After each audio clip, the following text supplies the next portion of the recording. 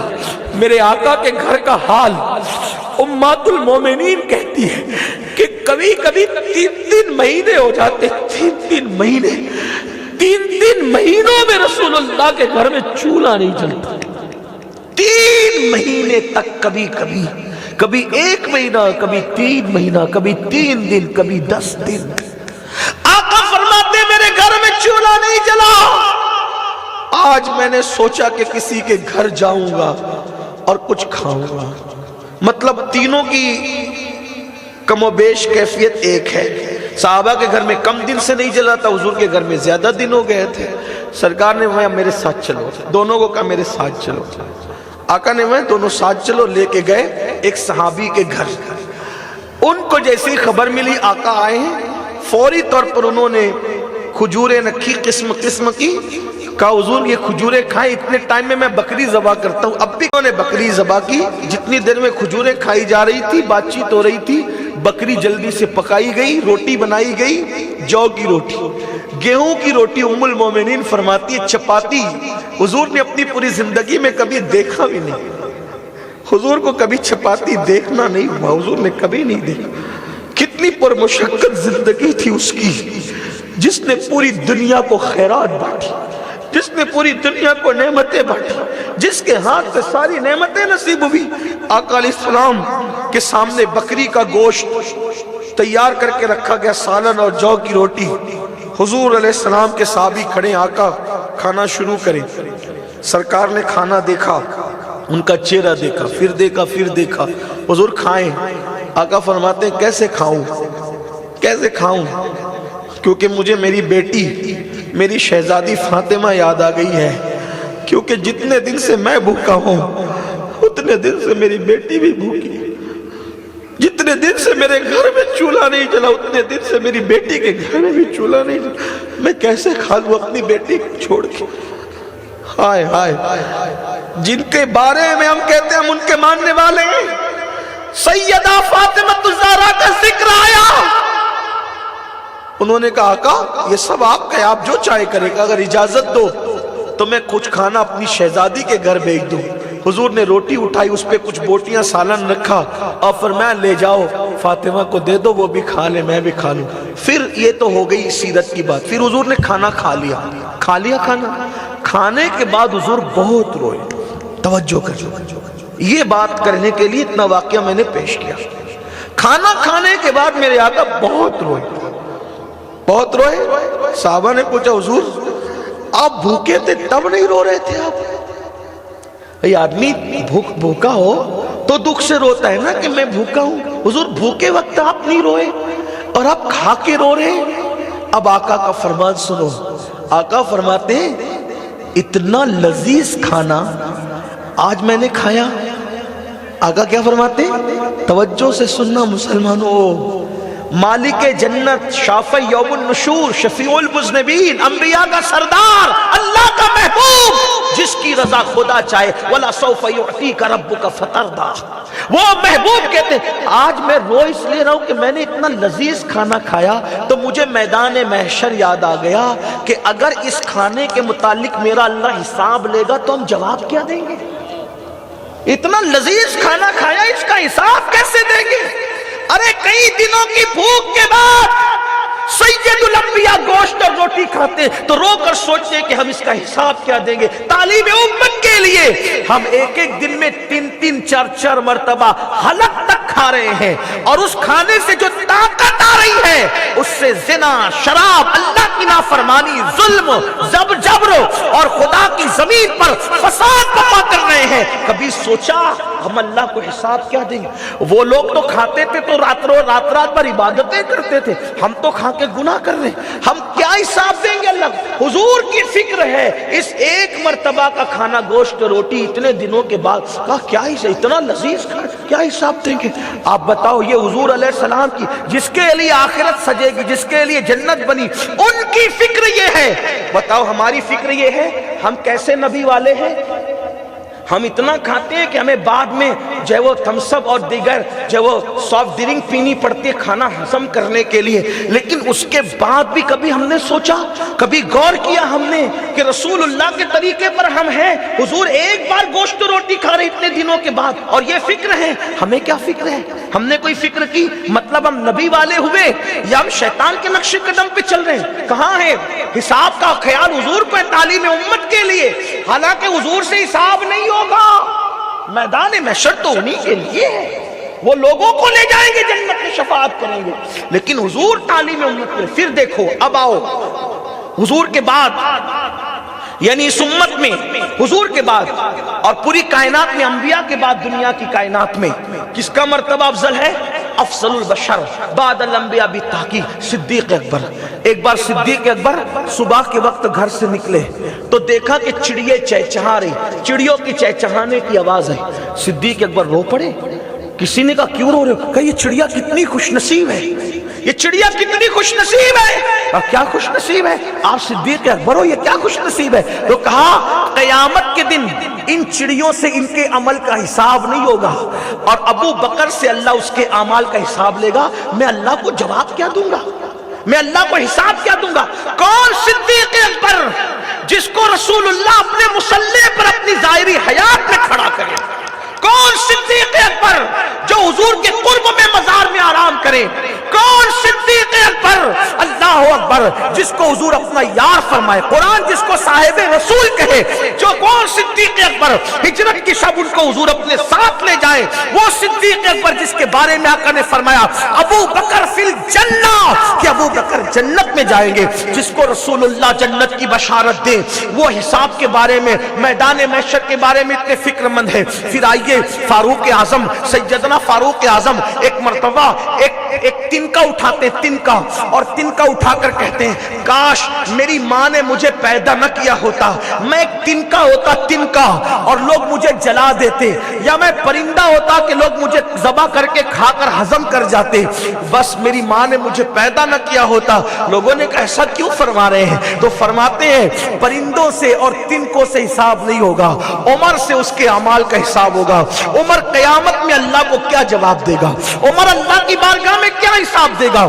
یہ ان لوگوں کی فکر ہے جن کو جنت کی بشارتیں ملی، یہ ان لوگوں کی فکر ہے جن کا ذکر توریت میں ہے، انجیل میں ہے، زبور میں ہے، جنہوں نے کبھی اللہ کی نافرمانی نہ کی، جنہوں نے اللہ کا نظام قائم کرنے کے لیے اپنے گھر چھوڑے، اپنے قبیلے چھوڑے، اپنا وطن چھوڑا، جنہوں نے دین کے غلبے کے لیے اپنے رشتہ داروں سے لڑائیاں کی۔ یہ عمر ابن خطاب ہے جس نے اپنے سگے ماموں پہ وار کیا ہے بدر کے دن، اور کہا کہ لوگوں کو پتا چل جائے کہ اب ہم خون کے رشتوں کی بنیاد پہ پیار نہیں کرتے، ہم تو نبی کی محبت کی بنیاد پہ پیار کرتے ہیں۔ یہ وہ لوگ ہیں لیکن ان کو فکر آخرت اس طرح ہے، یعنی جن کو جنت کی بشارتیں ان کے لیے یہ حال ہے۔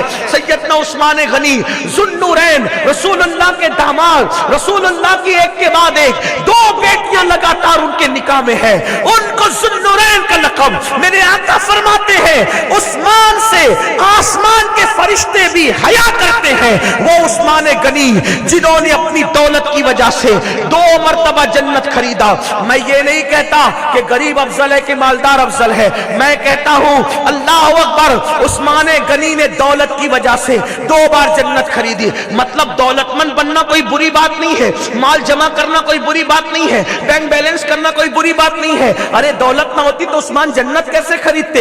حضرت عثمان غنی نے رسول اللہ سے 2 بار، ایک مرتبہ جو ہے وہ تبوک کے موقع پہ چندہ دیا تب جنت لی، اور دوسری مرتبہ ایک کنواں خرید کر کے مسلمانوں کے لیے وقف کیا پھر جنت لی۔ میرے آقا نے یہاں تک فرمایا تبوک کے موقع پر، آقا فرماتے آج کے بعد عثمان کچھ بھی کرے گا پھر بھی جنت میں جائے گا۔ یہ میرے آقا نے فرمایا مطلب دولت مند بنو تو عثمان غنی کی طرح بنو. آج تھوڑی سی دولت آتی ہے تو لوگ ناجائز اور حرام تعلقات پیدا کر لیتے ہیں عورتوں سے.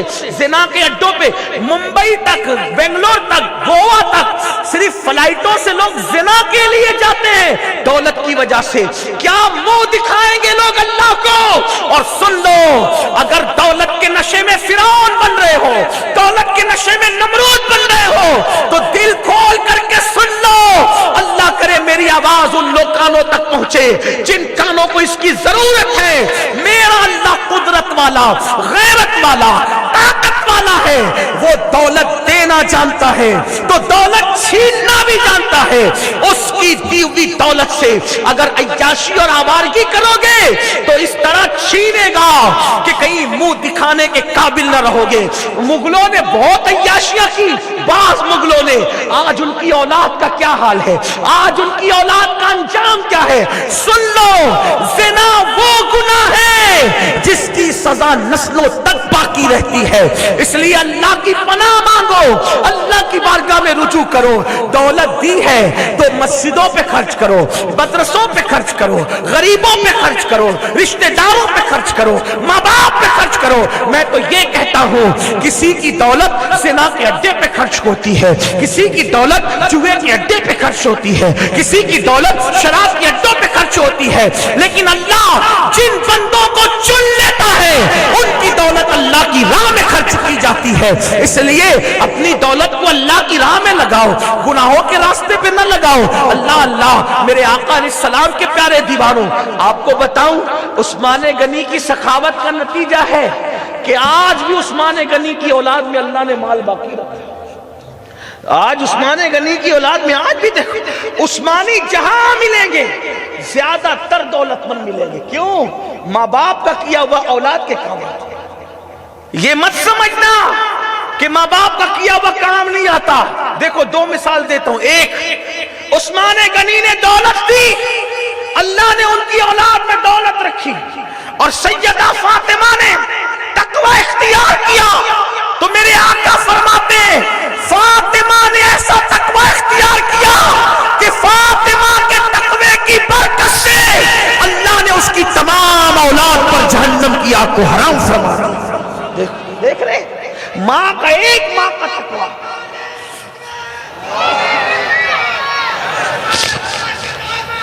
ایک ماں کا تقوی قیامت تک کی اولاد کو کام آ رہا ہے. ایک باپ کی دولت اور اولادوں کو دولت مند بنا رہی ہے. یہ عثمان غنی ہے. جب آپ قبر پر جا کے کھڑے ہوتے تھے عثمان غنی اتنا روتے تھے کہ لوگوں کو ڈر لگتا تھا روتے روتے ان کی روح نہ نکل جائے، روح نہ نکل جائے. تو لوگ کہتے تھے بس بھی کیجئے. عثمان غنی فرماتے ہیں یہ آخرت کی پہلی منزل ہے، پہلی. اگر یہاں کامیاب رہے تو آخرت میں کامیاب ہے، اگر یہاں ناکام ہو گئے تو آخرت میں ناکام ہے. اور پھر بات آتی ہے مولا علی کی. اللہ اکبر. آج علی والا بننے کے لیے بہت آسان طریقہ لوگوں کے پاس ہے. کیا؟ کوئی پڑا کڑا پہن لے، کوئی اس طریقے کا رنگین سوٹ پہن لے، کوئی ناڑا باندھ لے، کوئی کچھ کر لے، کوئی کچھ کر لے، لاکٹ پہن لے، بن گئے علی والے. اتنا سستا تو نہیں ہے نا علی والا بننا. آؤ اگر واقعی علی والا بننا ہے تو غوث پاک غریب نواز وارث پاک شاہ برکت اللہ کی طرح بنو. دیکھو مولا علی کا حال کیا ہے. مولائے کائنات رات رات بھر مصلے پہ گزارتے تھے، اور جب رات آخری حصے میں آتی، رات کا آخری پہر آتا، تو اللہ کے خوف سے علی پاک داڑھی پکڑ کر ایسے بلک بلک کر روتے تھے کہ دیکھنے والوں نے کہا ہے جیسے کسی کو سانپ ڈس لیتا ہے تو سانپ کا ڈسا ہوا کیسے تڑپ تڑپ کے روتا ہے، ویسے علی تڑپ تڑپ کے رویا کرتے تھے. اور رب اللہ کی خشیت سے، اللہ کے خوف سے آپ سے پوچھنا چاہتا ہوں، وہ علی جو ولایت بانٹے، وہ علی جو فاتح خیبر، وہ علی جو باب مدینۃ العلم، وہ علی جو محب رسول، وہ علی جو محبوب رسول، وہ علی جو محب خدا، وہ علی جو محبوب خدا، وہ علی جو ہے وہ اماموں کا باپ، وہ علی اللہ اکبر جو کائنات کا محبوب جس کے بارے میں فرمایا من کنت مولاہ فہذا علی کن مولا، جس کا میں محبوب ہوں اس کا علی بھی محبوب ہے۔ حیرت کی بات یہ ہے جو پوری کائنات کا محبوب، جو اللہ کا محبوب، جو رسولوں کا محبوب، جو رسولوں کے رسول سید الرسول کا محبوب، وہ علی کے مرتضی میدان محشر کو یاد کر کے داڑھی پکڑ پکڑ کر ایسے روئے جیسے سانپ کا ڈسا ہوا تڑپ تڑپ کے روتا ہے۔ کبھی ہمیں بھی رونا آیا؟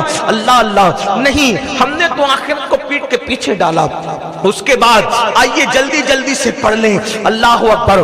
پھر حضرت سیدنا امام حسین رضی اللہ تعالیٰ عنہ، اللہ اکبر، یہ کون امام حسین؟ جس نے اللہ کا دین بچایا، تنے تنہا کربلا میں اپنے چند رفقا کے ساتھ اللہ کے دین کے لیے شہید ہوئے، سب کچھ لٹایا۔ اللہ اکبر۔ حضرت امام حسن بصری کہتے ہیں ایک مرتبہ میں حج کو گیا تو میں نے دیکھا ایک آدمی ایسے زمین سے چپکا ہوا ہے، ایسا لگتا ہے جیسے گیلا کپڑا کسی نے زمین پہ رکھ دیا ہے، اور وہ اتنا رو رہا ہے کہ اس کے رونے پہ مجھے ترس آتا ہے۔ وہ اللہ کے خوف سے مغفرت کی دعائیں کرتے ہوئے آوازاری کر رہا ہے۔ میں نے سوچا کوئی دیہاتی تو نہیں، اگر کوئی دیہاتی ہوگا تو اس کو تسلی دوں گا کہ بھائی اتنا نہیں روتے، تھوڑا اللہ سے امید بھی کرتے ہیں۔ کہتے ہیں کہ میں دعا کرنے لگا کاش کہ یہ سر اٹھا لے تو میں اس کو سمجھاؤں، لیکن جیسے اس نے سر اٹھایا میں اس کی کیا اصلاح کرتا، بلکہ اس کی وجہ سے میری اصلاح ہو گئی۔ وہ رونے والا کوئی اور نہیں تھا، وہ رونے والی ذات سیدنا امام حسین کی ذات تھی، جو آخرت کو یاد کر کے رو رہے تھے، جو آخرت کا ذکر کر کے رو رہے تھے۔ افسوس جس کو جنتی جوانوں کا سردار بنایا وہ آخرت کے لیے روئے، اور جن کی جنتوں کا کوئی ٹھکانہ ہی نہیں، جو سود کے دھندے کریں، عورتوں پہ غلط نظر ڈالیں، گندی فلمیں دیکھیں، گندی سیریلیں دیکھیں، ہفتے ہفتے بھر تک کبھی مسجد میں نہ آئے، 2 رکعت پڑھ کے مسجد سے بھاگ جائے، اتنا سب کچھ کرنے کے بعد کوئی نہ رونا ہے نہ اللہ کو منانا ہے۔ اب آئیے اپنی گفتگو کو اختتام پر لے جاتے ہوئے اللہ اکبر، وہ غوث اعظم، وہ شیخ عبد القادر جیلانی، وہ قطب الاقطاب، وہ غوث الاغواث، وہ شیخ الشیوخ حضرت سرکار شیخ عبد القادر جیلانی رضی اللہ تعالیٰ عنہ، جن کا حال یہ ہے ٹھوکر لگائیں تو مردے زندہ ہو جائیں، جن کی کیفیت یہ ہے کہ اللہ اکبر اللہ اکبر، بھوکے رہے تو کہتے ہیں جب تک مجھے قسم نہیں دی جاتی میں کھانا نہیں کھاتا، جب تک مجھے قسم نہیں دی جاتی میں پانی نہیں پیتا۔ میرے امام اس کو بیان کرتے ہیں قسمیں دے دے کے کھلاتا ہے پلاتا ہے تجھے پیارا اللہ تیرا، چاہنے والا تیرا، وہ غوث پاک۔ اللہ اکبر۔ ایک مرتبہ کا واقعہ ہے کہ سرکار غوث اعظم شیخ عبد القادر جیلانی جب حج کو گئے تو کعبے کا گلا پکڑ کر رو رہے ہیں، اور روتے ہوئے عرض کرتے ہیں اے اللہ اگر عبد القادر کے اعمال تیری بارگاہ میں قبولیت کے قابل نہیں ہے تو قیامت کے دن، دیکھو ان کو بھی قیامت کی یاد ہے، قیامت کے دن عبد القادر کو اندھا اٹھانا، قیامت کے دن عبد القادر کو اندھا اٹھانا تاکہ تیری بارگاہ میں شرمندگی سے بچ جائے۔ کون غوث اعظم جنہوں نے 40 سال تک کے عشاء کے وضو سے فجر کی نماز پڑھی، ان کو میدان محشر کا اتنا خیال ہے؟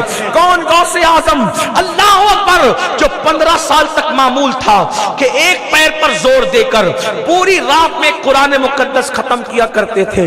وہ غوث پاک رضی اللہ تعالیٰ کہتے ہیں اللہ میرے اعمال اگر اس قابل نہیں ہے تو قیامت میں تو مجھے اندھا اٹھانا تاکہ میں تیری بارگاہ میں شرمندگی سے بچ جاؤں۔ اپنے اعمال کو دیکھو اور اپنے اعمال دیکھ کر سوچو کیا واقعی ہم ولیوں کے راستے پر ہے؟ وہ غوث اعظم شیخ عبد القادر جیلانی، ایک مرتبہ عید کا دن ہے، عید کے دن لوگ نئے کپڑے پہنتے ہیں، عید کے دن لوگ خوشیاں مناتے ہیں، عید کے دن لوگ خوشیوں کا اظہار کرتے، کرنا بھی چاہیے، لیکن کسی نے دیکھا غوث پاک عید کے دن رو رہے ہیں، داڑھی آنسوؤں سے تر ہے۔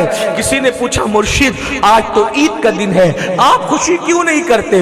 تو غوث اعظم فرماتے ہیں میرے بیٹے عید آج اس کی ہے، عید آج اس کی ہے جس کو ایمان پہ خاتمے کی بشارت مل گئی ہے۔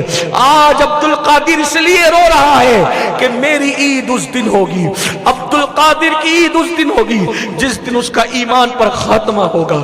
آپ سے پوچھنا چاہتا ہوں وہ ایمان پہ خاتمے کی فکر کریں، وہ میدان محشر کی فکر کریں۔ ہمیں کیا ہوا؟ کانوں میں ایئر فون لگا کے گانے ہم سنیں، اس کے بعد ہم جنتی ہے۔ میرے عزیز جنت اتنی آسان نہیں ہے، یہ شہادت گہے الفت میں قدم رکھنا ہے۔ لوگ آسان سمجھتے ہیں مسلمان ہونا، بہت آسان ہے، کافر کا مسلمان ہونا بہت بہت مشکل ہے۔ مسلمان کا مسلمان ہونا وہ میدان محشر ہے جہاں نسب نہیں دیکھے جائیں گے، وہ میدان محشر ہے جہاں علم کی ڈگریاں نہیں دیکھی جائے گی، وہ میدان محشر ہے وہاں خوبصورتی اور چہرے نہیں دیکھے جائیں گے، وہ میدان محشر ہے وہاں علاقہ اور خطہ نہیں دیکھا جائے گا۔ وہ محشر کیا ہے؟ نبی کا بیٹا بھی اگر مجرم ہوگا، اب ان جملوں کو ذرا دل پہ لکھ کر لے جائیں، کچھ یاد رہے نہ رہے یہ جملہ یاد رکھنا، اگر نبی کا بیٹا بھی مجرم رہا تو اللہ نبی کے بیٹے کو بھی جہنم میں داخل کرے گا، نوح علیہ السلام کے بیٹے کی شکل میں۔ اللہ اکبر! اگر نبی کا چچا بھی اللہ اکبر خدا کا غدار نکلا تو اللہ ابراہیم علیہ السلام کا چچا آزر کو بچھو کی شکل میں جہنم میں داخل کرے گا۔ اللہ اکبر! سوچو تو صحیح، اس دن نبی کا چچا آزر بچھو کی شکل میں جہنم میں جا رہا ہوگا، اس دن نوح علیہ السلام کا بیٹا، لوط علیہ السلام کی بیوی یہ جہنم میں جا رہے ہوں گے، ہمارا کیا حال ہو؟ کبھی سوچا؟ دنیا دنیا مال مال مال، دنیا میں ایسے ڈوب گئے کبھی اللہ کا خیال ہی نہیں، کبھی آخرت کا خیال ہی نہیں۔ اس پہ نہیں رونا تو کس پہ رونا؟ نماز کے لیے کتنی سادگی سے کہتے ہو، ٹائم نہیں ملتا مولانا، 10 منٹ ٹائم نہیں ملتا اللہ کے لیے، جس کی طرف لوٹ کے جانا ہے اس کے لیے ٹائم نہیں ہے، دوستوں کے لیے ہے، بیوی بچوں کے لیے ہے، سب کے لیے، اللہ کے لیے ٹائم نہیں ہے۔ آؤ سب کے لیے روئے نا، اللہ کو بھی رو کر منا لو۔ آخری میں ویس کرتا ہوں اختتام پر، سب کو منانا مشکل ہے۔ آخری بات اختتام پہ، محشر اگر اپنا سنوار لینا ہے، اپنی آخرت کو سدھار لینا ہے، آج خود سدھرو، اور پہلا زینہ یہ ہے اس کا، اللہ کو مناؤ، اللہ کو راضی کرو، اس کو خوش کرو، اس کو خوش کرو بس۔ اور سب کو منانا آسان، سب کو منانا مشکل، سب کو منانا سب سے زیادہ آسان جس کو منانا ہے، آسانی سے اگر کوئی مان جاتا ہے وہ میرے اللہ کی ذات ہے، اس کو منانا بہت آسان، بہت آسان، بہت آسان، بہت آسان۔ نکلو گناہ کے دلدل سے، آؤ اللہ کی طرف۔ سب سے بہترین ہجرت یہ ہے، گناہ چھوڑ دو، گناہ چھوڑ دو۔ لوگ کہتے ہیں کاش ہم حضور کے دور میں پیدا ہوتے تو حضور کے ساتھ رہتے۔ بزرگان دین فرماتے ہیں اگر آج بھی کوئی حضور کے ساتھ رہنے کا شرف حاصل کرنا چاہے تو کر سکتا ہے۔ اس کا طریقہ صوفیہ کے نزدیک یہ ہے، جس دن تجھ سے کوئی گناہ نہ ہو سمجھ جا کہ آج کا دن تیرا حضور کے ساتھ گزرا ہے۔ کیا غیبتیں لے کر بیٹھتے ہو، کیا چغلیاں لے کر بیٹھتے ہو، کیا کسی کی عزت پہ حملہ کرتے ہو، کیا پڑوسیوں کو ستاتے ہو، کیا گانے سنتے ہو، کیا گالیاں دیتے ہو، کیا اپنی بیویوں پہ ظلم کرتے ہو، کیا بغض، کینہ اور حسد میں مبتلا ہو۔ نکلو گناہ سے، گناہ میں کچھ نہیں رکھا ہے، گناہ نے کسی کو فائدہ نہیں دیا، گناہ ہمیں بھی فائدہ نہیں دے گا۔ آؤ نیک بنے، اگر اپنا وقت حضور کے ساتھ گزارنے کا شرف حاصل کرنا ہے، مجازی طور پہ کہہ رہا ہوں، تو گناہ چھوڑ دو۔ جس دن گناہ سے بچ کر دن گزرا گویا حضور کی صحبت میں گزرا۔ جو آخری بات کہنے چلا تھا وہ یہ، اگر اللہ کو منانے نکلو گے، ایک قدم اس کی طرف چلو گے، اس کی رحمتیں کئی قدم چل کر آئیں گی، اس کی طرف چل کر جاؤ گے، اس کی رحمتیں دوڑ کر آئیں گی۔ وہ ہر رات کے آخری حصے میں پہلے آسمان پہ تجلی فرماتا ہے جیسا کہ اس کی شان ہے، اور ہمارے دلوں پہ دستک دے کے کہتا ہے میرے بندو اگر تم پاپی ہو تو چپکے سے مجھ سے معافی مانگ لو، میں تمہیں معاف کر دوں گا۔ اگر تمہیں روزی چاہیے مجھ سے کہو میں تمہیں روزی دوں گا، اگر تمہیں اولاد چاہیے مجھ سے کہو میں تمہیں اولاد۔ اللہ خود کہتا ہے میرے بندے مانگ، لیکن ہم نہیں مانگتے اللہ سے، ہم تو پاپ اور جرائم میں مبتلا ہیں۔ جو اختتام پہ یہ بات کہنی تھی وہ یہ ہے، مجھے بہت پسند ہے یہ بات جو میں کہنے چلا ہوں۔ کچھ لوگ ایسا کرتے ہیں نا کہ اگر کوئی گناہ کرنے کے بعد توبہ کر لیتا ہے تو کہتے ہیں اس کو تانا دیتے ہیں، اس کو عزت مت دو، اس کو ویسے ہی رکھو، اسے ویسے ہی ذلیل۔ نہیں، اگر کوئی گناہ سے توبہ کر لے، کتنا ہی بڑا گناہ ہو، کیسے گناہ سے توبہ کر لے، توبہ کر لے، اسے اپناؤ، اسے عزت دو، کیونکہ توبہ کرنے والوں کو اللہ محبوب بناتا ہے۔ اس سلسلے میں ایک آخری بات وہ یہ کہ اللہ کو منانا کتنا آسان ہے۔ اللہ کو کیسے آسان ہے منانا. اللہ اکبر. اس روایت کو جو میں پڑھنے جا رہا ہوں علامہ عثمان ابن حسن نے لکھا اپنی کتاب جو میں پڑھنے جا رہا ہوں, اور میں اس کو اپنے الفاظ کے جامع میں پڑھوں گا تاکہ سب کے سمجھ میں آئے. ایک جوان تھا, اس کا نام حسن تھا. اسی بات مکمل ہوئی. ایک جوان تھا, اس کا نام حسن تھا. حسن ابھی شروعاتی جوانی میں تھے, چہرے پہ داڑھی کے بال نکلنے شروع ہوئے تھے کہ گھر والوں نے کہا حسن جاؤ اور بازار سے کچھ لے آؤ.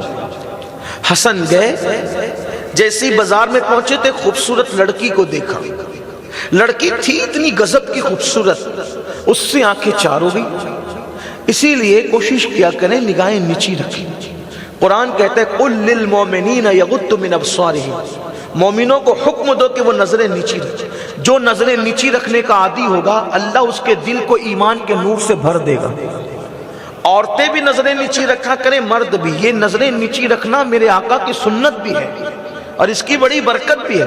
لوگ کہتے ہیں نا نماز میں مزہ نہیں آتا, تو جو لوگ اپنی آنکھوں کو آوارہ کرتے ہیں ان کو کبھی مزہ نہیں آئے گا نماز میں. نماز میں مزہ انہی کو آئے گا, ایسی لذت آئے گی. آپ غیر محرم سے, گندے مناظر سے اپنی نظر بچا کے دیکھو. ہمارے بزرگوں نے تو یہاں تک فرمایا مردوں کو چاہیے کہ اگر وہ بکری کا تھن دیکھنے سے بچ سکتے تو بکری کا تھن دیکھنے سے بھی بچیں. ہمارے بزرگوں نے فرمایا عورتوں کے دوپٹے اور کپڑے جو سوکھتے رہتے ہیں محلوں میں, ہو سکے تو مرد اس کو بھی دیکھنے سے بچیں. یہ تقوی کی باتیں ہیں, یہ ہمارے بزرگوں کی پرہیزگاری کی باتیں. لوگ اللہ والوں کے رستے پہ آ کے دیکھیں. دیکھو ولی جو ہوتا ہے نا وہ ہوا میں اڑنے اور پانی پہ چلنے سے ولی نہیں ہوتا. قرآن کہتا ہے الذین آمنوا وکانوا یتقون. ولی کی دو ہی پہچان ہے, ولی مضبوط ایمان والا ہوتا ہے اور بہت بڑا متقی اور پرہیزگار ہوتا ہے. جس کا ایمان مضبوط ہے اور جو متقی ہے, اگر وہ پوری زندگی ہوا میں نہ بھی اڑے تو اس جیسا ولی کوئی نہیں. جتنا بڑا تقوی اتنا بڑا ولی, جتنی پرہیزگاری جتنی زیادہ ہوگی اتنا اس کی ولایت کا مقام بلند ہوگا. یہاں تو ولایت کا مطلب ہے کہ گانجا چرس پینے کے والے جو قبروں پہ بیٹھے ہوتے ہیں ننگے دھڑنگے, ان کو ولی لوگ سمجھتے ہیں. اور لوگ کہتے ہیں یہ بیچارے مولویوں کو کیا سمجھتا ہے ولایت طریقت تو وہ جانتے. ٹھیک ہے, پہنچی وہیں پہ خاک جہاں کا خمیر تھا. آپ جانے, آپ کا کام جانے. ہم اپنی ذمہ, ہم کسی پہ تھوکنے تھوڑی آئے دین, اپنی ذمہ داری پوری کر دیں. اگر آپ قرآن کی مانتے ہو یا اپنے نفس کی مانتے ہو یہ آپ کے اوپر ہے. جب قرآن کہہ دیا الذین آمنوا وکانوا یتقون, قرآن مولوی نہیں مولا کہہ رہا ہے الذین آمنوا وکانوا یتقون. اس کا ایمان مضبوط ہوگا اور وہ متقی ہوگا, ولی ہو گیا وہ. لیکن یہاں تو ساری انگلیوں میں انگوٹھیاں ہو, رنگ برنگے کپڑے ہو, اناپ شناپ باتیں کرتا ہو. اس طریقے سے لوگ وہاں بیٹھے تو کوئی جا کے کہے کہ بابا وہ فلاں جگہ میرا ناجائز تعلقات چل رہا ہے, دعا کرو کہ میرا وہاں معاملہ جم جائے, تو اس کے لیے بھی وہ دعا کر دے. ظالم. آپ بتائیں ولی یہ سب کرے گا؟ قرآن کہتا ہے ہنسنے کی بات نہیں ہے. قرآن کہتا ہے تعاونوا علی البر والتقوی ولا تعاونوا علی الاثم والعدوان. نیکی اور پرہیزگاری میں ایک دوسرے کی مدد کرو, گناہ میں ایک دوسرے کی مدد نہ. ولی تو لات مار کے بھگائے ایسے بدبختوں کو کہ تو گناہ کی بات کرتا ہے میرے پاس آ کے. ولی ولی ہوتا ہے, ولی کو کیا سمجھا ہے. لیکن میری قوم نے دین کی قدر نہیں کی, سب اپنی ذات اپنا, یعنی کہ آج دین اور مذہب بھی لوگوں نے میڈ ان انڈیا بنا لیا. یعنی اپنے ملک کا دین مذہب اپنی طبیعت میں جو آیا کرتے رہو کرتے رہو. رسول اللہ کے فرمان پہ کان ہی نہیں دھرنا, قرآن پر کان ہی نہیں دھرنا, حدیث پہ کان ہی نہیں دھرنا, بزرگوں کی تعلیمات پہ کان ہی نہیں دھرنا. بہرحال کتنا رونا روئیے گا, میرا وقت ختم ہوا تو ہوتا ہے اور بات مکمل ہوتی ہے. حسن نام کا وہ جوان جیسے ہی بازار گیا تو بہت خوبصورت سی لڑکی کو دی. لڑکی نظر آئی تو منہ سے نکلا اے لڑکی تو کتنی خوبصورت ہے, کتنی حسین ہے تو, کتنی خوبصورت ہے تو. وہ لڑکی کو دیکھا تو لڑکی, اب وہ اس دور کی لڑکی تھی, خیر القرون کی لڑکی, گھر کا ماحول دینی تربیت ماں باپ کی اچھی تھی. آج کل کی بیٹیاں سب نہیں لیکن کچھ تو ہے. اگر کوئی ان کے حسن اور خوبصورتی کی تعریف کر دے تو وہ اپنے آپ کو فلمی اداکارہ سے کم ہی نہ سمجھے اور فوراً کسی کے چنگل میں آ جائے. اسی لیے تو آج وہ دن دیکھ رہے ہم، بدترین دن. کاش کہ یہ دن مسلمانوں کو اللہ نہ دکھائے. اللہ اکبر. ہماری بیٹیاں کس کا ہاتھ پکڑ کر جا رہی ہیں دولت کی وجہ. کسی نے موبائل کا لالچ دے، حالانکہ سب بیٹیاں ایسی نہیں ہیں، وہ چند ہی ہیں، لیکن چند کی وجہ سے پورا معاشرہ بدنام ہو رہا ہے. موبائل کی لالچ میں، گھر کی لالچ میں، شادی کی لالچ. میں کہتا ہوں آج کل لوگ کہتے ہیں بیٹیوں کو رشتے نہیں آتے اس لیے بیٹیاں غلط قدم اٹھا رہی. میں کہتا ہوں غوث پاک کی امی کو 60 سال کی عمر میں نکاح ہوا آپ کا. غوث پاک کی امی کا نکاح 60 سال. یعنی بیٹیوں میں صبر بھی تو ہونا. اللہ پر راضی. ہر کام کا اللہ کا ایک وقت ہے. بیٹیاں سیریل دیکھ رہی اس لیے اتاولی ہوئی ہے، بیٹے فلمیں دیکھ رہے اس لیے اتاولے ہوئے. ورنہ وہ دور ایسا تھا، غریب نواز نے خود 60 سال کی عمر میں شادی کی. سرکار غریب غوث پاک کی امی کی ہوئی 60 سال کی عمر میں شادی ہوئی. لیکن 60 سال کی عمر میں شادی کے بعد بھی حال یہ ہے کہ کبھی اپنے بابا کی چوکھٹ اگال کر بال بھی نہیں گرے. اسی لیے ان کے بابا نے کہا تھا، غوث پاک کی امی کے بابا یعنی غوث پاک کے نانا نے کہا تھا، ابو صالح میری بیٹی اندھی ہے، لنگڑی ہے، لولی ہے، گونگی ہے. یہ کہا تھا انہوں نے. لیکن وہ تھی بڑی خوبصورت. امام حسن کی اولاد، امام حسین کی اولاد میں سے تھی وہ. اور ان کا سلسلہ نسب تو اتنا مضبوط ہے کہ 11 امام اہل بیت میں سے ان کے شجرے نسب میں آتے ہیں. ہاں سارے سید عزت والے اور شان والے ہیں، لیکن شجرے نسب کے اعتبار سے ائمہ اہل بیت یعنی تقریباً 11 غوث پاک کی امی کی شان سنو. 11 غوث جس کے آبا و اجداد بھی آتے ہو اور 12واں غوث جس کا بیٹا ہو، اس ماں کی شان کا عالم کیا ہے. یعنی اصل اتنی مضبوط ہے اور نسل کا یہ عالم ہے. یہ غوث پاک کی امی بی بی ام الخیر سیدہ فاطمہ، ان کے والد کہتے ہیں میری بیٹی لنگڑی، لولی، اندھی، گونگی ہے. تھی بہت خوبصورت. امام حسین کی اولاد میں، اور امام حسین سے امام زین العابدین، امام باقر، امام جعفر صادق، امام موسیٰ کاظم، امام علی رضا، امام تقی، امام نقی، امام حسن عسکری. اور پھر 4 واسطے اور آتے ہیں اور اس کے بعد ان کے والد آتے ہیں اور سیدہ ام الخیر کا تذکرہ آتا ہے. ایسا شجرہ نسب ہے ان کا.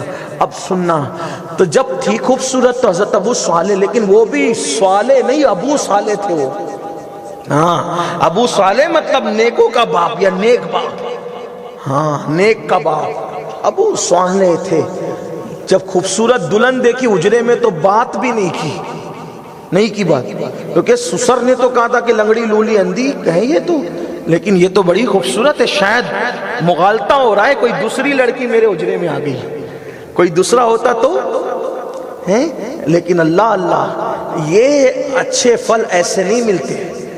تو رات بھر مصلی پہ گزار دی. صبح ہوئی، حضرت غوث پاک کے نانا نے حضرت ابو صالح موسیٰ جنگی دوست سرکار غوث پاک کے ابا سے کہا تیرا چہرہ تو ایسا نہیں ہے جیسے شادی شدہ لوگوں کا چہرہ ہوتا ہے، رات تیرے چہرے پر وہ آثار نہیں بتا رہی. تو کہتے ہیں کہ آپ نے تو کہا تھا وہ لنگڑی، لولی، اندھی، بہری، گونگی ہے، وہ تو چاند اتر آیا ہے حجرے میں. میں نے سوچا کوئی دوسری لڑکی ہے. کہا نہیں ہے تو وہی.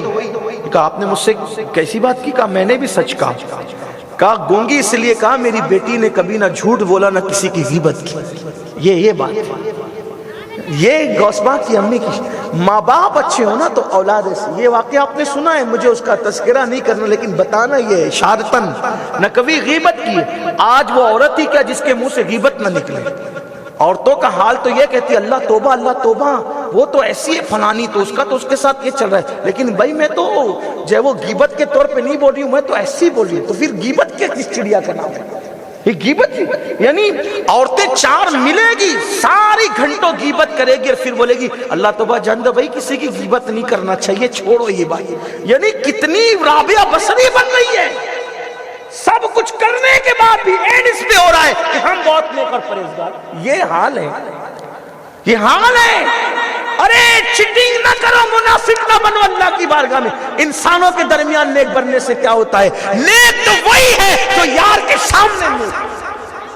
حضور علیہ السلام سینے کی طرف، یہاں دل کی طرف اشارہ کر کے کہتے تھے تقوی یہاں ہے، پرہیزگاری یہاں ہے، خلوص و وفا یہاں ہے۔ حضور یہ اشارہ کرتے ہیں۔ یہ کیا چولا بدلا ہے ظاہری؟ ظاہر کا چولا بدلنے سے کچھ نہیں ہوتا، باتیں اچھی کرنے سے کچھ نہیں ہوتا۔ مٹھو بھی انسانوں کی باتیں سن کر انسانوں کی طرح بولتا ہے، لیکن طوطا پوپٹ انسانوں کی طرح بول کر وہ انسان نہیں بنتا، وہ تو رٹی رٹائی بول رہا ہے۔ ایسے ہی نیکوں کی بات سن کر نیکوں کی بات کر لینے سے کوئی نیک نہیں ہوتا جب تک یہ نیک نہ ہو جائے۔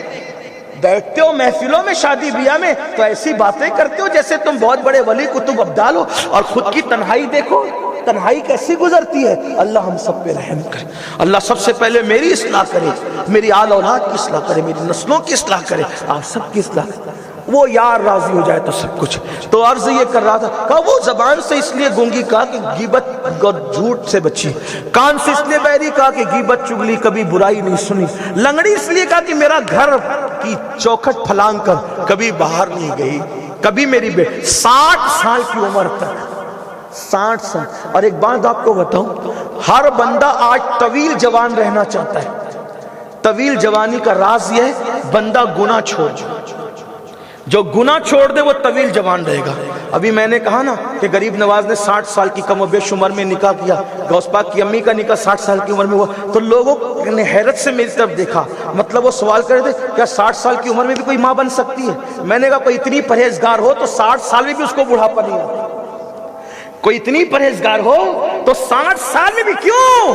اس لیے کہ بڑھاپا جلدی آنا اس کا تعلق بھی ہمارے اعمال سے۔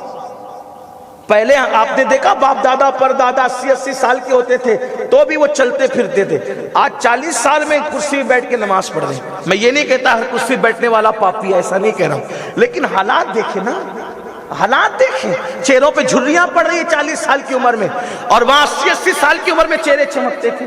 وجہ تو یہی ہوگا، گناہ کی پھٹکار منہ پہ پڑے گی تو یہی ہوگا۔ گناہ سے بچو، چہرے یہاں بھی چمکیں گے اور وہاں بھی چمکیں گے۔ اور نیکی کا تعلق جوانی سے اس لیے ہے کہ جنت میں جوان کر کے ہی داخل کیا جائے۔ بات دور نکل گئی، بات ختم کرتے ہیں۔ کیا حسن نے لڑکی کو دیکھا، حسن نام کے جوان، خوبصورت لڑکی، کہا کتنی خوبصورت ہے، وہ غصے میں آئی، خوش ہونے کی بجائے غصے، کہا کہ اے نوجوان کیا بکتا ہے، اللہ سے ڈر، اللہ کا خوف کر، کیا بکتا ہے۔ حسن کہتے ہیں اس کا یہ جملہ میرے دل پر اثر نہ کر سکا، کیونکہ میں اس کی خوبصورتی میں اتنا ڈوب چکا تھا کہ مجھے احساس ہی نہیں ہوا کہ اس نے کہا کیا۔ تو میں نے کہا تیری آنکھیں کتنی خوبصورت ہیں۔ اس نے کہا میرے جسم میں تجھے کیا اچھا لگا جو تو میرے حسن کی تعریف کر رہا ہے؟ تو کہا تیری آنکھیں بڑی خوبصورت۔ اچھا رک ابھی بتاتی ہوں تجھے۔ گئی، تھوڑی دیر کے بعد ایک بوڑھی کنیز آئی، اس کے ہاتھ میں ایک تشت تھا۔ اس نے کہا اے لڑکے، ابھی تو ہی کسی لڑکی کی تعریف کر رہا تھا؟ کہا میں ہی تعریف کر رہا تھا۔ کہا اس نے تحفہ بھیجا۔ حسن کہتے ہیں میں نے سوچا کہ پہلا محبت کا تیر تو نشانے پہ جا کے لگ گیا، لیکن جیسی میں نے وہ تشت سے کپڑا ہٹایا تو دیکھا کہ 2 کٹی ہوئی آنکھیں تھی، اس سے خون ٹپک رہا تھا، اور ایک خط رکھا تھا، ایک چٹھی رکھی تھی، میں نے دیکھا اس پہ لکھا تھا اے نوجوان تو نے میری آنکھوں کی تعریف کی نا، اور میری خوبصورت آنکھوں نے تجھے فتنے مبتلا کیا نا، تو یہ آنکھیں کاٹ کے میں نے دے دیا، اب مجھے بھول جا۔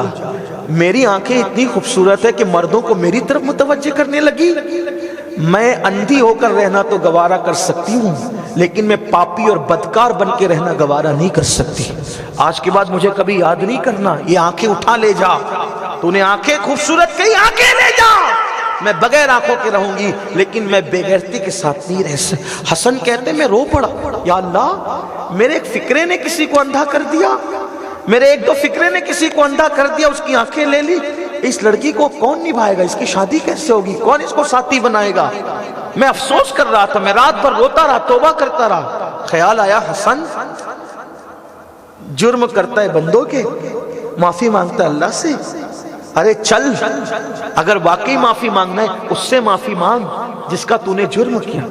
میں اس کے گھر کی طرف چلا، اس کے محلے میں گیا تو دیکھا کہ کچھ لوگ روتے ہوئے جنازہ اٹھا رہے تھے، پورا محلہ غم میں ڈوبا تھا، پورا محلہ غم میں ڈوبا تھا۔ میں نے پوچھا کس بزرگ کا جنازہ ہے کہ پورا محلہ رو رہا ہے؟ تو کسی نے کہا بزرگ کا نہیں، محلے کی ایک باغیرت بیٹی کا جنازہ ہے، محلے کی ایک باغیرت بیٹی کا جنازہ ہے۔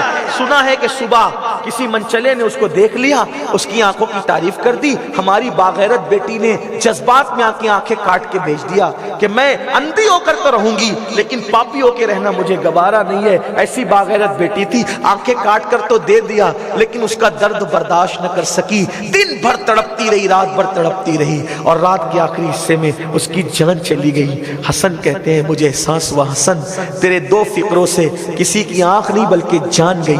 اس دن حسن نے توبہ کی، عرض کی مولا آج کے بعد کوئی عورت کیا، اب میں کسی مرد کو بھی نظر بھر کے نہیں دیکھوں گا، اور سچی توبہ کی، اور توبہ کے لیے پھر کسی مرشد کی تلاش کی۔ تو حسن کی قسمت تھی کہ مولائے کائنات جیسا ان کو مرشد نصیب ہوا، مولا علی جیسا مرشد، اور پھر وہاں بیعت کی اور اتنے متقی پرہیزگار بنے حسن کہ مولا علی نے ان کو خلافت دی، اور اسی حسن کو دنیا نے امام حسن بصری کے نام سے یاد کیا۔ چشتی قادری کوئی سلسلہ ایسا نہیں جو حسن بصری سے ہو کر نہ گزرتا، جس کا سلسلہ مولا علی تک حسن بصری کے ذریعے۔ دیکھو پہلے کی زندگی کیا تھی، توبہ کیا، کیا بنے امام حسن بصری، امام بنے امام۔ اور حال یہ تھا امام حسن بصری کا کہ امام حسن بصری نے اللہ تبارک و تعالیٰ کو خواب میں دیکھا، یہ امام حسن بصری۔ اس لیے میرے بھائیوں اللہ کو منا لو، توبہ کر لو، جو گناہ سے پہلے کہتے چھوڑ دو، ورنہ ایک دن موت ہے، تلوار سر پہ لٹک رہی ہے موت کی، موت آئے گی، پچھتانے سے اس کے سوا کچھ نہیں ہوگا، اکیلے قبر میں جانا ہے، اکیلے اللہ کی بارگاہ میں جواب دینا ہے۔ غوث پاک سے رشتہ مضبوط کر لو، ان کے نام لیوا بن جاؤ۔ غوث پاک فرماتے ہیں میں اپنے نام لیواؤں سے اتنی محبت کرتا ہوں کہ میرا دل یہ چاہتا ہے کہ میرا کوئی بھی عاشق مرے، اللہ تعالیٰ مجھے اتنا اختیار دے دے کہ سوال قیامت میں اس سے کیے جائیں اور جواب دینے کے لیے میں آ جاؤں، قبر میں میرے مریدوں سے پوچھا جائے، میری تمنا یہ کہ جواب میں دے دیا کروں۔ اتنا پیار کرتے آؤ، غوث پاک کے سچے عاشق بنو۔ اللہ پاک ہم سب کو عمل کی توفیق دے، گفتگو کے درمیان کوئی غلطی ہو تو اللہ تعالیٰ معاف کرے، ہم سب کو سچی توبہ پر استقامت عطا فرمائے۔ وما علینا الا البلاغ۔ السلام علیکم ورحمۃ اللہ وبرکاتہ۔